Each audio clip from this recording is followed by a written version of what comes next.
초대교회가 불릴듯 일어나게 될 때 사단의 공격으로 성령의 순교를 한 후에 어떤 일이 일어났을까요? 흩어짐으로 역사하셨습니다.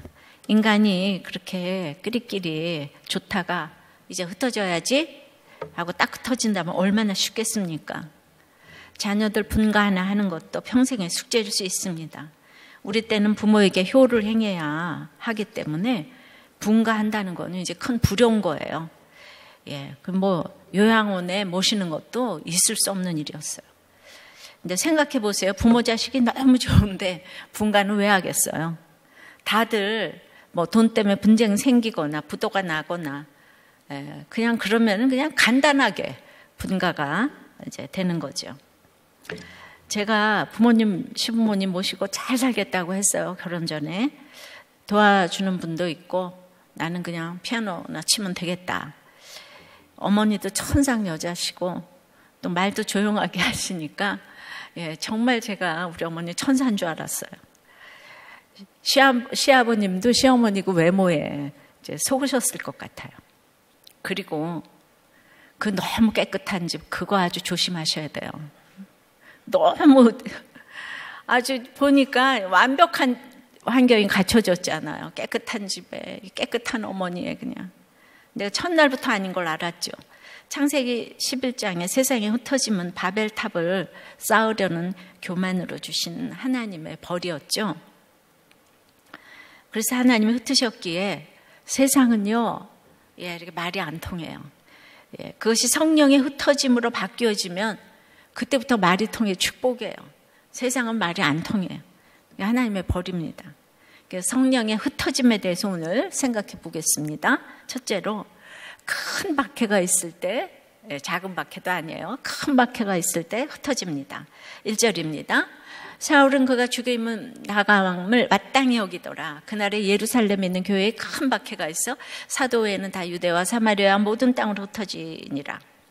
스데반이 주님께서 일어나서 영접해 주신 순교를 했음에도 사울이 그의 죽임 당함을 마땅히 여겼다고 했습니다.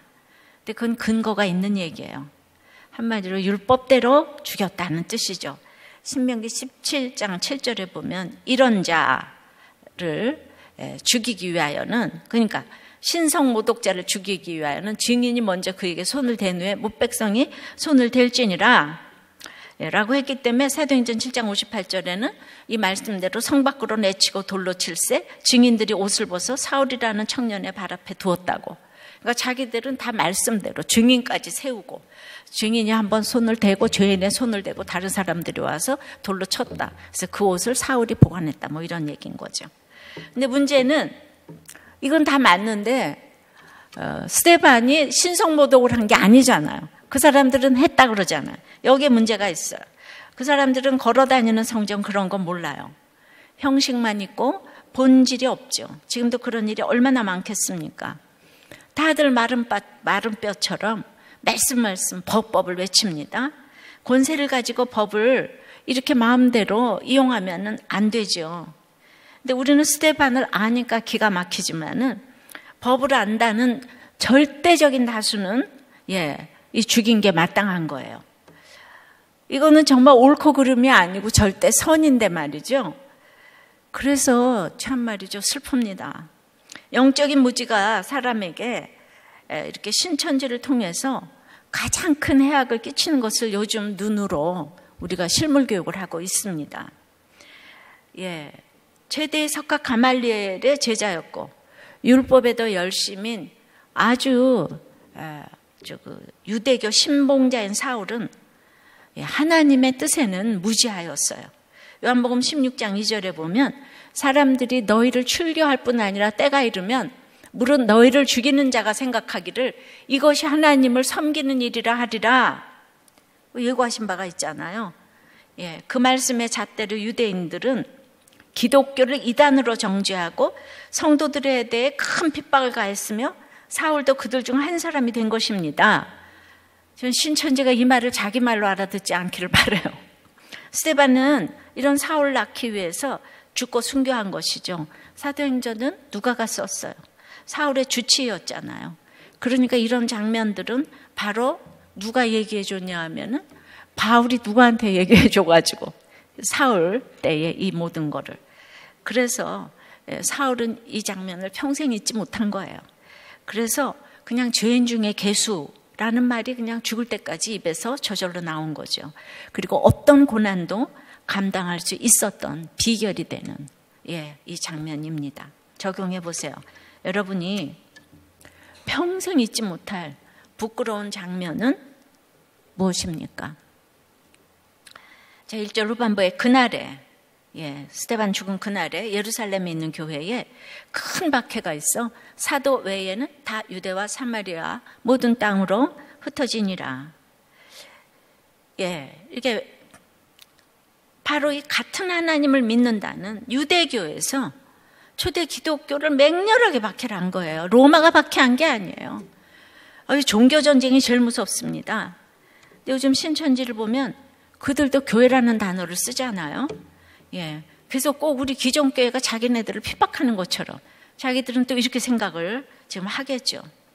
세상, 거긴 교회라는 이름을 붙이면 안 됩니다. 신천지 집단, 그리고 예수교 증거 장막성전 이렇게 불러야지 왜 교회로 부릅니까? 세상은 교회를 똑같이 생각할 수 있기 때문이에요. 예루살렘과 유대와 사마리아와 땅끝까지 이르러 내 증인이 되리라 1장 8절에 그러셨는데 어떻게 흩어집니까? 사단은 박해로 도구가 되어줬고 하나님은 주님의 계획을 그 통해서 또 이렇게 신실하게 이루셨어요.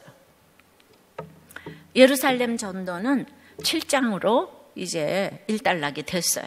8장부터 12장까지는 이제 마침내 땅끝으로 나가는 과도기적인 이제 그 중간 과정이라고 할 수 있는데 거기서 유대와 사마리아가 있잖아요. 나가야 하는데 이제 그 유대와 사마리아로 나가야 하는 게 이제 이 초대교회의 이제 미션이에요, 비전이에요. 근데 너무 빠른 시간에 부흥을 했기 때문에 초대교회는 나갈 마음은 늘 있어요. 그런데 나갈 때가 되지 않았다고 생각을 할 수밖에 더 있겠어요? 이 사람들이 너무 끼리끼리 좋아서 못 나간 게 아니고 이게 너무 나갈 때가 아니지 않아? 우리는 양육을 더 받아야 돼. 그리고 흩어지려도 유대와 사마리아로 흩어지려면 누구는 유대로 가고 누구는 사마리아로 가겠어요. 그 제비를 뽑아 가겠어요? 그러니까 이게 자발적으로 가라 그러면은 이게 가는 게 쉽지가 않은 거예요. 베드로가 나눠도 이게 쉽지가 않은 거예요. 예루살렘 교회는 사람은 많은데 또 예배 쳐서도 마땅치가 않았을 거예요. 그러니까 전부 다 이게 언제가 흩어질 때지? 결정을 못하고 있었겠죠. 그런데 그냥 이 작은 핍박도 아니고 이거 큰 핍박이잖아요.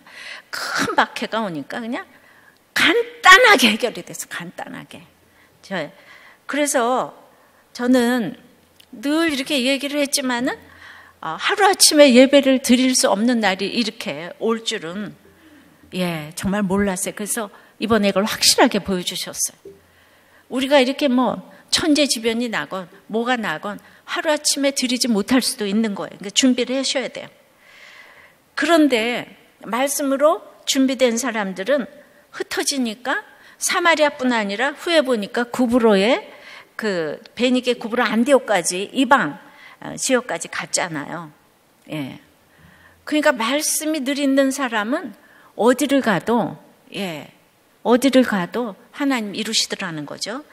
그래서 제가 우리도 교회를 저 어떻게 흩으나 앉으나서나 고민하고 또 고민해도 기도할 뿐이지 길이 안 보이죠.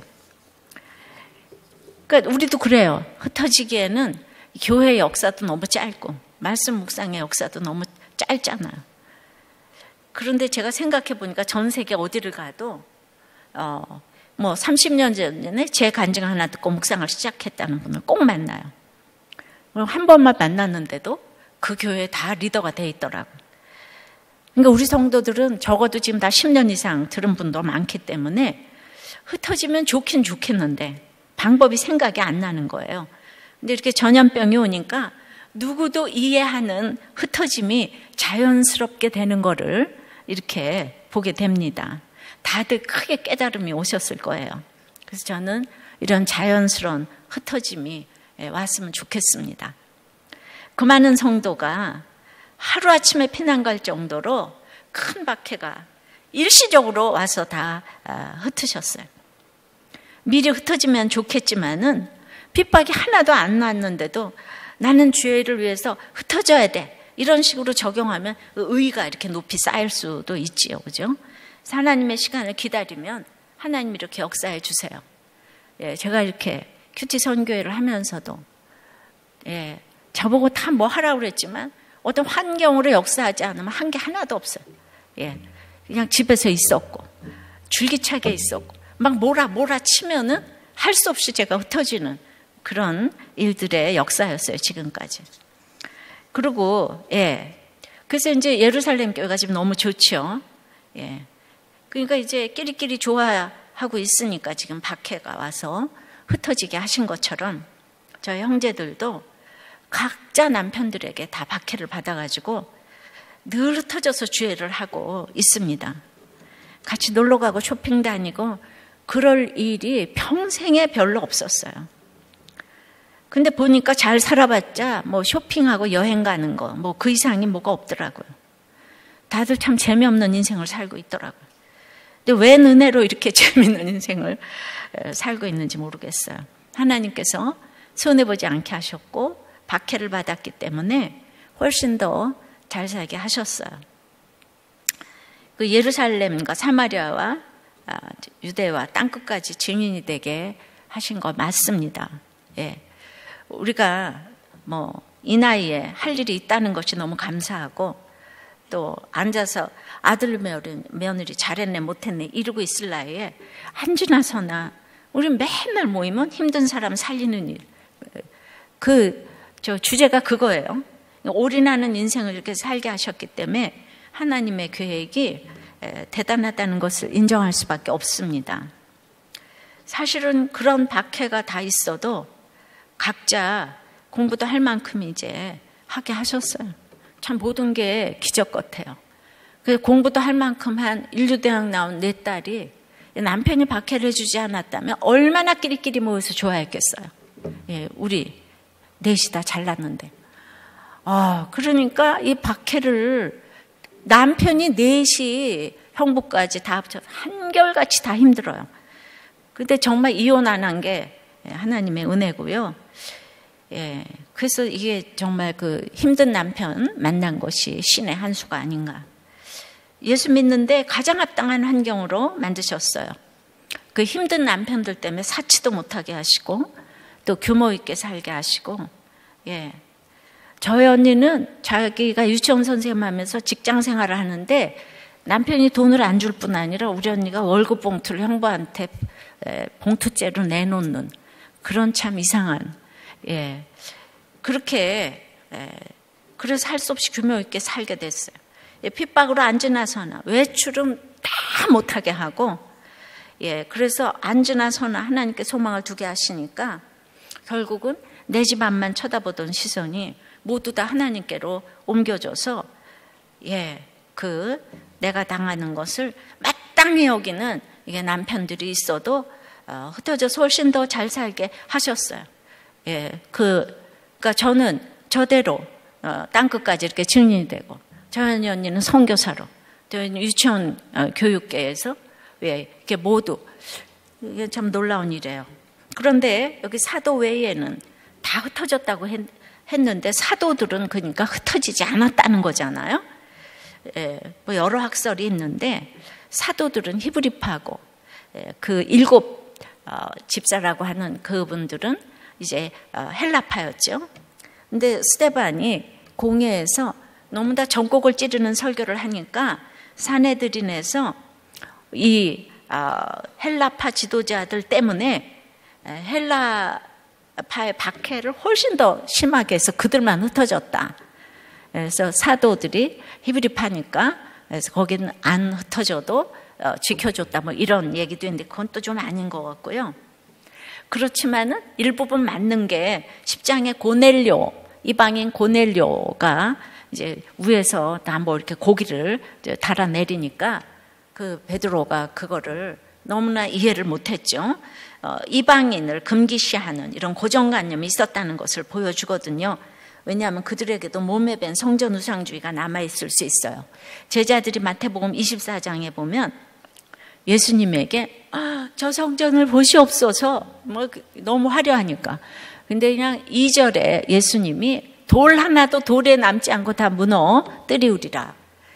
그렇게 이제 하셨잖아요. 그러니까 그 스데반을 죽이려던 대제사장이 사도들을 스데반보다는 수위가 낮다고 생각해서 봐주셨을까. 예. 그러나 사도들에게 예루살렘을 죽기까지 사수하겠다는 의지도 분명히 있었을 것이라고 생각을 해요. 그리고 그들은 예루살렘 교회를 그래서 지켰어요. 그래서 완전히 원조 교회, 예루살렘 교회로서 그 명성을 지켰죠. 우리 유정순 집사님 할아버지인 유계준 장로님, 그분이 다 저기 떠났는데 그 교회, 산재훈교회 지키다가 공산당 총살 맞고 순교하셨죠. 그래서 결국 이 사도 요한 빼고 전부 다 사도들이 순교를 했습니다. 근데 아이러니컬한 게 하여튼 이때부터 사도들은요 등장하지 않아요. 역사의 뒤안길로 다 사라졌어요.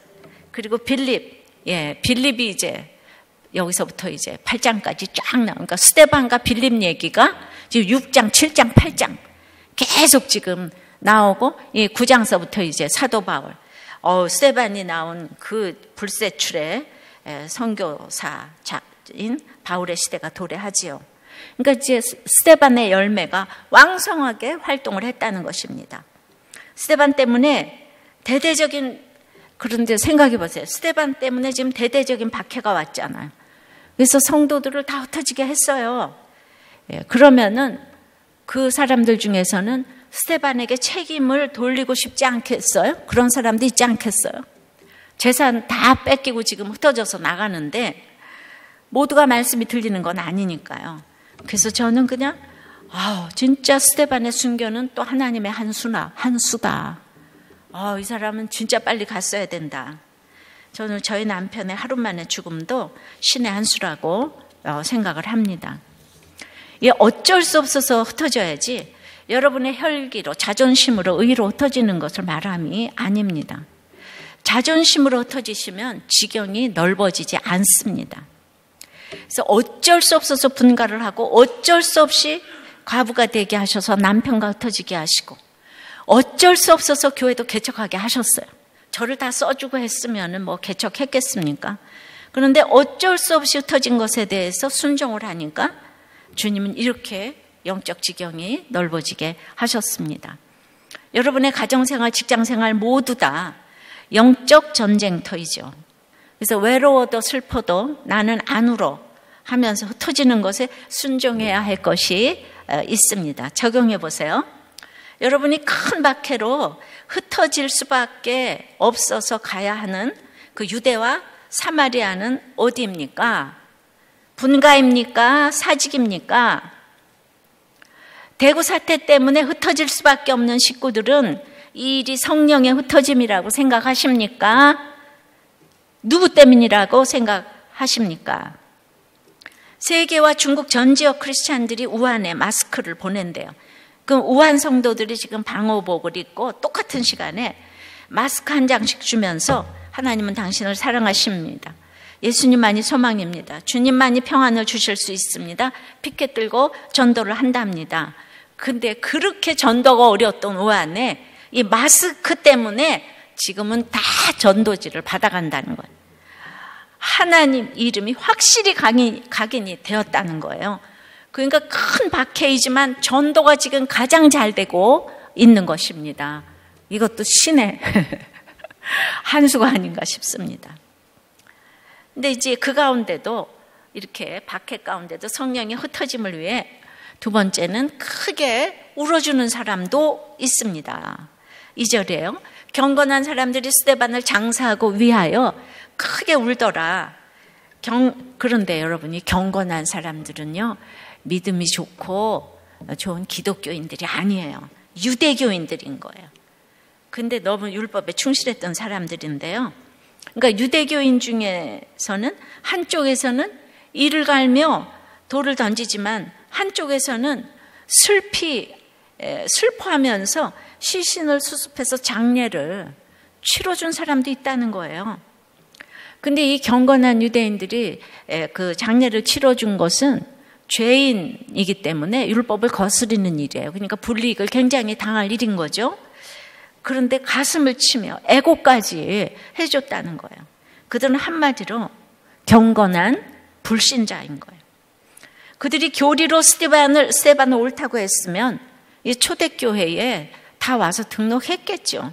근데 그들은 스데반이 옳다기보다는 스데반을 존경했어요. 이것이 중요한 것 같아요.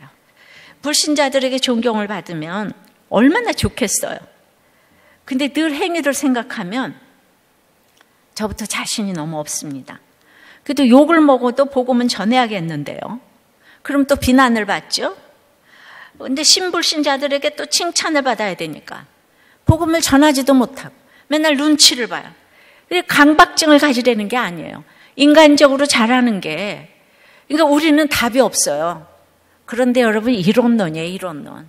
하나님을 사랑하면 십자가는 지혜고 타이밍이라 그랬잖아요.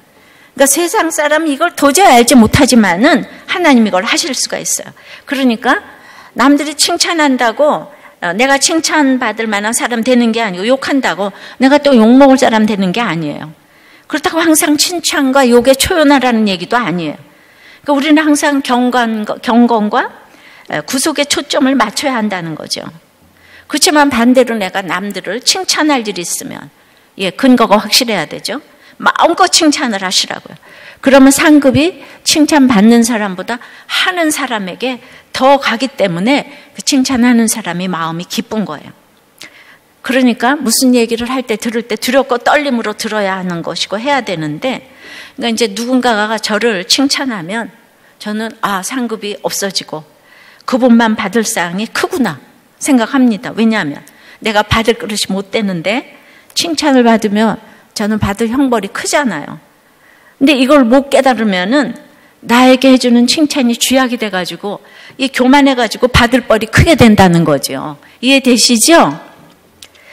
그래도 저는 우리 교회 성도들은 조용히 그러나 참 복음을 확신 있게 전하는 분들이 많아서 불신자들에게 좋은 소문이 나는 것을 이렇게 듣게 됩니다.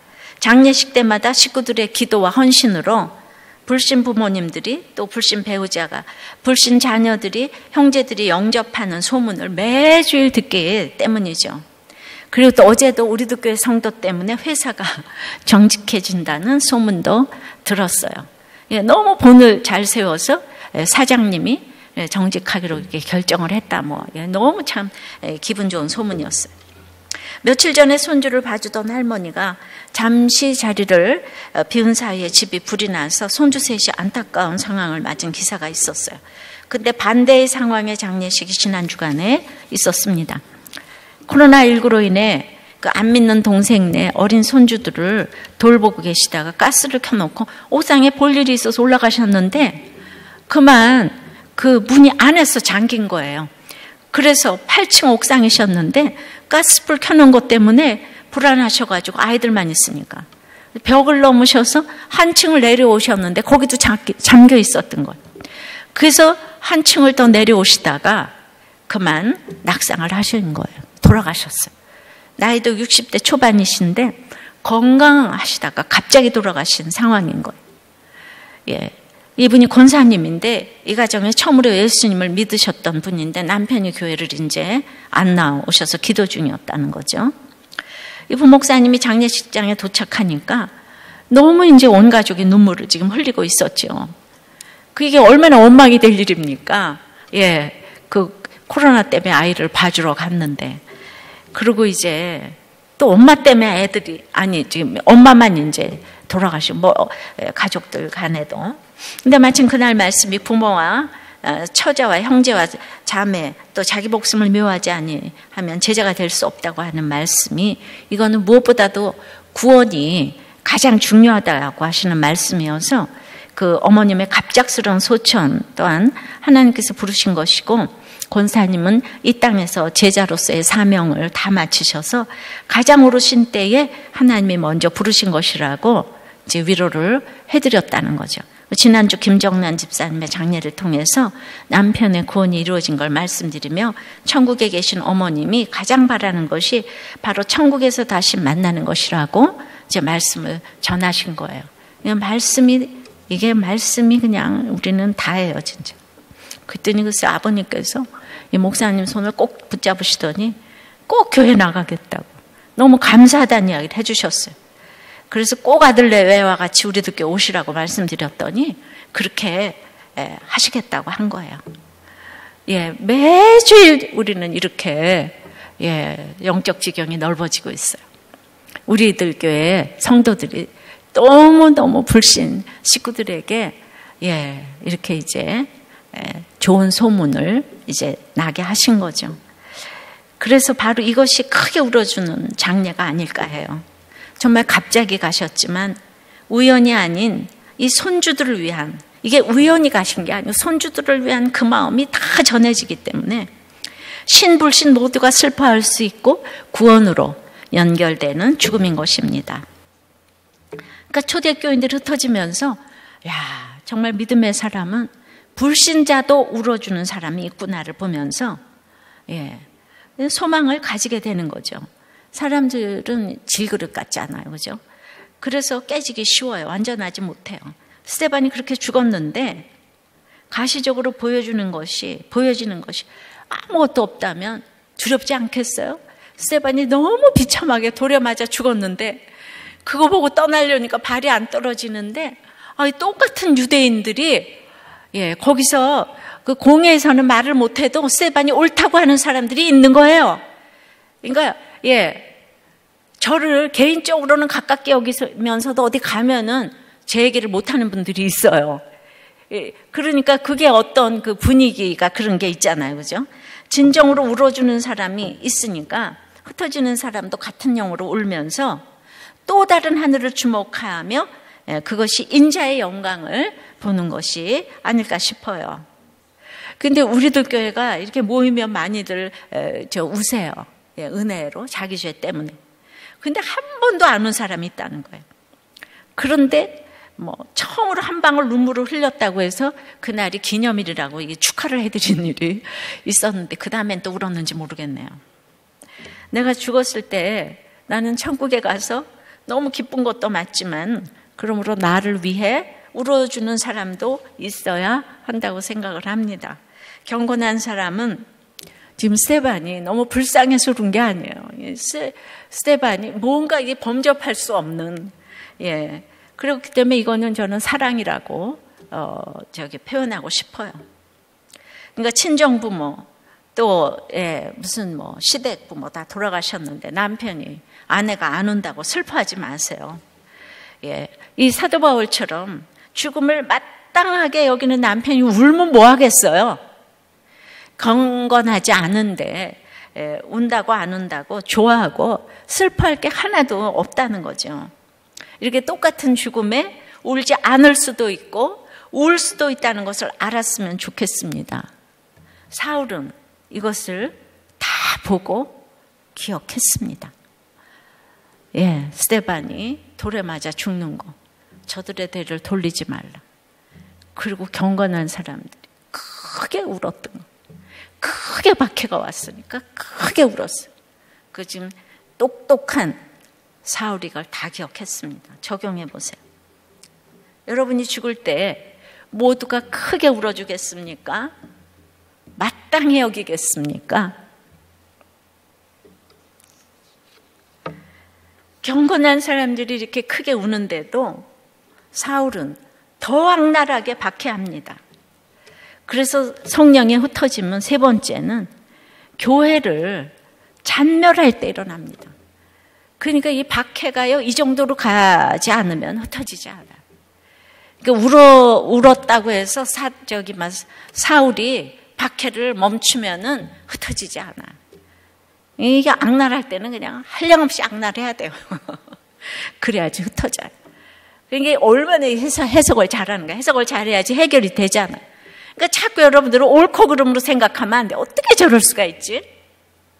우리나라 되어지는 일들 모두 하나님의 장중에 붙들림 받은 줄 믿습니다. 우리 회개하고 기도만 하면 되는 거죠. 3절입니다. 사울이 교회를 잔멸할 때 각 집에 들어간 남녀를 끌어다가 옥에 넘기니라. 사울이 지금 잔인하게 멸하잖아요. 잔멸은 멧돼지가 밭에 들어가서 엉망으로 만들어 놓는 걸 뜻하는 단어인데, 그러니까 아주 기독교도들을 그냥 아주 잔멸하는 거예요. 아주 기독교의 씨를 말리려고 지금. 예. 그러니까 뭐가 그렇게 지금 분해서 살기가 등등할지. 우린 최고의 사도인 바울의 믿기 전의 모습을 지금 보고 있습니다. 그리스도를 경험하지 않은 열심은 그러므로 공동체에 오히려 큰 해가 됩니다. 예.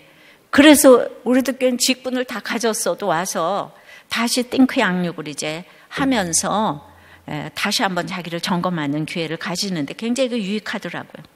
지금 내 열심을 돌아보세요. 누구를 위한 열심입니까? 예. 사울은 스데반을 죽이는 배후 조종자이자 교회를 핍박하는 앞잡이였잖아. 근데 그것도 하나님이 허락하신 거잖아. 그러니까 우리는 말씀 열심히 묵상하고 하되 상식과 이거를 윤리와 도덕을 어기면 안 되는 거예요. 그럼 역사는 주님이 하세요. 빌립보서 3장 6절에도 바울이 회심 후에 그는 다른 것도 아닌 율법을 순종하기 위한 열심 때문에 교회를 핍박했다고 고백을 하는 거예요. 다들 하나님을 섬긴다고 지금 아주 굳게 믿고 있는 거예요.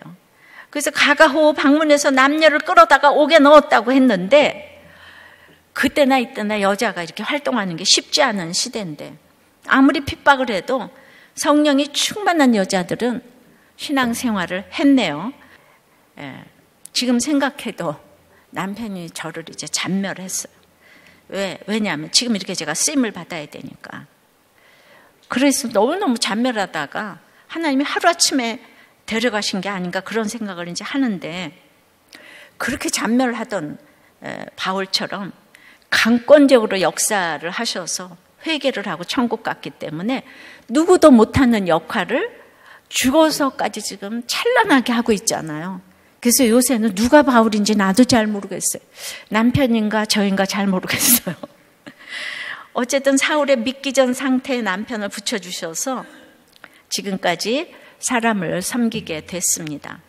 여러분을 잔인하게 멸하는 사건 때문에 우울과 두려움과 미움의 옥에 갇혔나요? 아무리 나를 가두어도 육체만 가둘 뿐이지 초막이나 궁궐이나 내 주 예수 계신 곳은 그 어디나 하늘나라인 것을 누리셔야 합니다. 사울이 스데반이 바로 이 인자의 영광을 경험하는 것을 목도한 것이죠. 그러니까 스데반이 바울 사도를 낳고 있는 장면을 지금 세세하게 지금 이제 기록하고 있는 거예요. 지금 사단은 스데반을 죽였지만 거기에서 사울이 스데반의 죽는 모습을 보고 있다는 사실을 간과했어요. 이제 옳고 그른 것은 인간의 시각일 뿐이지 내가 최선을 다해서 인생을 살았다면 스데반이 자신을 돌로 치는 자들의 죄를 그들에게 돌리지 말라고 하면서 그 상황에서 안식을 누리면서 잤다고 했잖아요. 그러니까 인자의 영광을 보면 이 사울의 잔멸도 감당을 할 수 있는 것이죠. 예, 여기에 3대지의 답이 있는 거죠. 지난주에 인자가 중요 주제였습니다. 그런데 이게 다 어렵다는 거예요. 다시 한번 말씀드릴게요. 중요해서 인자라는 단어는 복음서에 82번 쓰이고 히브리서에 1번, 계시록에 2번, 그리고 스데반이 쓴 것까지 86번 쓰였어요. 예수님인 이 인자가 구름 타, 그러니까 예수님이 본인이잖아요. 그러니까 인자가 구름 타고 오는 것을 보리라. 본인이 자기를 인자라고 보리라 하신 똑같은 그 자리에 그 인자가 하나님 우편에 서 계신다고 지금 스데반이 증거를 한 것이죠. 근데 예수님을 인자라고 칭한 경우는 여기 스데반밖에 없습니다. 예수님의 고난과 승천의 의미를 정확히 알고 있었다는 것인데, 이 사람이 얼마나 주님과 친하고 확실하면 주님 보고 사람의 아들이라고, 우리가 생각하면 개미의 아들, 굉장히 이게 불경해 보이는 거 아니에요? 그런데 너무 친하니까 쓴 거예요. 자기와 같은 신분이었던 인자의 영광을 확실히 보았기 때문이에요. 그래서 이 땅의 언어로 쉽게 적용을 하면은 우리가 건축자가 쓸데없어서 버린 돌이 모퉁이의 머릿돌이 됐다 그러잖아요. 그런데 버려진 돌끼리 알아보고 지금 감격하는 거예요. 예수님하고 스데반. 버려진 돌, 버린 돌끼리, 우리는요, 서로 당한 사람들끼리는 그냥 너무 감격이 되는 거예요. 사단은 예수가 죽은 것까지는 인정을 해도 부활, 즉 하나님 우편에 계신 것은 부인하고 펄펄 뛰고 이를 갈다가 잔멸하는 거예요. 죽는 것까지는 인정해요. 그러게 이 두 개를 한꺼번에 얘기하지 않으면 까짠 거예요. 십자가만 얘기해도 안 되고 부활만 얘기해도 안 되는 거예요. 이런 하나님의 충만함을 느끼지 못하기 때문에 여러분이 자꾸 시험에 들고 조롱을 당할 때 상처를 받습니다. 엊그제 우리 부목사님이 새벽 기도에서 간증한 내용이에요. 주일에 이제 사역이 끝나고 파김치가 돼서 집에 들어간다고 밥 해놓으라고 밥 부탁을 전화를 했는데 이제 들어가 보니까 밥을 이제 그때 시작을 하고 또 렌지에는 김치하고 생 돼지고기를 그때 넣었다는 거예요. 5분이 지나도 안 되고 10분이 지나도 안 되고 1시간이 돼도 이제 먹어보니까 다 찔겨가지고 이제 못 먹어서 그때부터 그럼 압력솥에 넣어가지고 40분을 기다려서 찜을 하자고 하니까 지금 이제 2시간이 되도록 밥을 못 먹고 있는 거예요. 화도 났겠죠. 근데 화도 나도 이제 이 목사님이 이거 완전히 10년이나 연하인 남편이니까 이제 무시받는다는 생각이 들었다는 거예요. 그래서 사 먹고 들어올 걸 그랬다고. 집에서 하루 종일 뭐 하는 거냐. 혈기를 내니까 아내가 내가 식모냐고 그래서 싸웠는데 문제는 그 다음 얘기인 거죠. 아내가 엄마하고 내 돈으로 이 집을 샀으니까 내 집이니까 나가라 그랬다는 거예요. 저는 이제 모세가 왕자로 아내인 그 십보라 집에 얹혀 살면서 미디안 내 땅 내 집이니까 나가라. 그럴 때 갈 데가 없어가지고 훈련 받았으리라는 생각이 이제 들어요. 그래서 길이 없는 게 축복입니다. 이럴 때 갈 데가 있으면 나가버릴 텐데 갈 곳이 없어서 이제 차에 있다가 또 거기서 히터 켜놓고 또 자면 어떻게 되나 검색해봤더니 죽는다 그랬대요. 또 살고는 싶어가지고 그래가지고 할 수 없이 이제 갈 데가 없으니까 새벽에 들어가서 사과를 했답니다. 이게 진심의 사과겠어요? 어쩔 수 없이 들어가고 어쩔 수 없이 사과하고의 인생인 거죠. 뭐 살아야 되니까. 근데 돈이 있으면 혼자 살 수 있게 이럴 때 딱 그냥 집 나가버리고 그냥 사과 안 하죠. 요새 호텔 텅텅 비었을 테니까. 그런데 돈이 없어요. 그 목장에 여러분들은 싫으면 안 나가요. 돈이 있으면 싫으면 딱 안 나가요. 다들 있잖아요. 없는 떨거지들 같아 보일 수 있잖아요. 돈이 일만하게 뿌리라는 말이 맞아요. 저는 아내도 할 말이 많이 있다는 거 알아요. 그래도 이제 친정이 없던 김 목사는 이제 아내의 믿음도 인정하고 교회를 친정처럼 생각하고 교회에다가 이걸 잃는 거죠. 새벽 기도를 통해서. 여러분 아내의 얘기를 이렇게 잃을 수 있는 거는 축복인 거예요. 이런 거 감당 못하는 아내들 많죠. 근데 어쩌면 그렇게 신나게 아내를 고발하는지 막 신이 내렸어요 그날. 그냥 그래서 근데 내가 그렇게 신나게 고발할 수 있는 거는 사실 그 아내 믿음이 훨씬 더 짱이기 때문 아니겠어요? 그래서 말 안 해도 우리는 다 알아들어요. 김 목사만 모르지. 그래서 과연 여장부라 이 설교를 듣고 잘 받아내고 있더라고요. 사실 배우자의 얘기를 좋은 얘기만 해야 하는 사람들이 가장 불쌍한 사람이에요. 인간이 100% 악하고 음란한데 어떻게 그렇게 좋은 얘기만 할 수가 있겠어요. 그러니까 우리가 죄인이라는 걸 인정을 못하니까 좋은 얘기만 하라고 하는 거죠. 우리들 교회까지 왔는데도 그런다면은 정말 그 얘기 못하는 게 가장 불쌍한 거 아니겠어요? 다 병원 가보기 바래요. 아무리 나를 잔멸해도 인자의 영광을 보면 흩어짐을 당해도 성령의 흩어짐이기 때문에 축복입니다. 예수님은 그래도 재판까지 갔지만 스데반은 그 자리에서 돌로 침을 당했잖아요. 살았더라면 당연히 숭배의 대상이 됐을 거라고 생각해요. 순교는 정말 신의 한 수입니다. 이제 사단은 스데반 죽이고 좋아했겠지만은 스데반의 뒤를 이을 열정적인 바울이 그 자리에 있는 걸 몰랐겠죠. 하나님 나라의 일은 일꾼과 증인이 끊어지는 법이 없습니다. 저는 저보고 다 무슨 고난, 목사님 무슨 고난이냐 그러는데 제가 이 고난으로 이만큼 사람들 살리고 가니까 여러분도 고난 더 크면 더 많이 살리시기 바래. 예, 고난 비교하지 말고. 예, 우리의 고난은 사람 살리는가 못 살리는가로 평가를 합니다. 그래서 제가 아무리 성경으로 남편들 살리고 또 남자 목사들 살리는 거 이게 핵심 가치라고 해도 여자가 왜 설교를 하냐 앞으로 달아댑니다. 정말 사울이 그랬을까요? 하고 싶어서 하는 목회가 아니고 강권적인 부르심 때문에 하는 건데 끊임없이 무시를 해주는 걸 경험하며 가는 것이 제게는 큰 특권이라고 생각이 돼서 깨어있게 합니다. 이 말을 알아듣는 우리들 교회 성도들의 수준은 정말 대단한 것 같습니다. 적용해 보세요. 나를 잔멸할 때 미움, 서러움, 두려움에 오게 갇히지 않는 비결은 무엇일까요? 아까 답을 얘기했죠. 네, 말씀 맺습니다. 성령의 흩어짐은 큰 박해가 있을 때 흩어집니다. 성령의 흩어짐을 위해 크게 울어주는 사람도 있습니다. 교회를 잔멸할 때 일어납니다. 그래서 우리는 십자가의 전달자가 되어야 되는 거예요. 서라면 서고 이제 어디든지 가고 주에 서라면 나는 전하리. 예, 이런 십자가의 전달자가 되어서 성령의 흩어짐의 주인공이 됐으면 좋겠습니다.